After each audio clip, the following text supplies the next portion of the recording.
Rape. When I was in my mid-20s, I woke up one night and a stranger fell on top of me.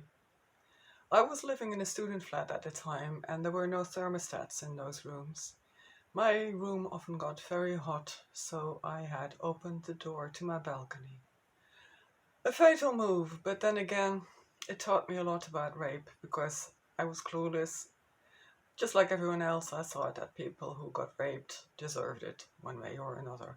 That wasn't something I consciously thought, it was just a subconscious assumption. What I did was I read a lot. I signed up for self-defense classes for women. One of the books I read was Susan Brown Miller's Men, Women and Rape. I'll put the link in the description. And I talked a lot with people and learned to deal with my fear. I had a friend at whose house I stayed a lot at the time, not sleeping over, but just spending time so that I didn't have to spend time in my flat, because going back to my flat was not always easy and I slept with the lights on for a while. 6 months later, the rapist was back. I heard a sound that woke me up and I grabbed a knife and I went to the door in self-defense stance. But because I'd been taught that in my self-defense class, but when I grabbed the knife, I clanged into a glass and the guy heard it. I walked to the door, I moved the curtain a little bit, and yes, he was sitting there.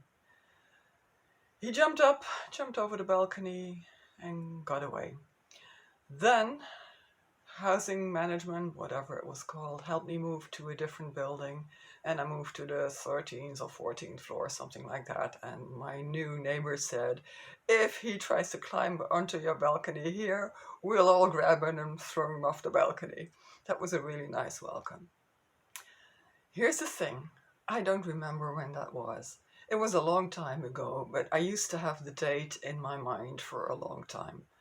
There was also a point at which I got so fed up with the topic that I realized I'd healed and was able to move on, ready to move on, and I threw a party for my friends. But one of the things that I noticed right after I got raped was that I had to look after others who were upset about me talking about rape. And there were also people who said things like, one person said to one of my sisters, oh, but she's such a nice girl. Just like me, she had somehow assumed that only women who somehow deserve to get raped. But as you can tell now, it can happen to anyone. I was asleep, so I wasn't doing anything to deserve rape. But the point I want to make is, yes, you can get over it. Don't let the bad guys win. You are stronger. You are stronger than all the evil and bad intentions out there. Confidence will help you. One of the things that I learned during self-defense class was to walk with confidence through a crowd, which I think I'd always done.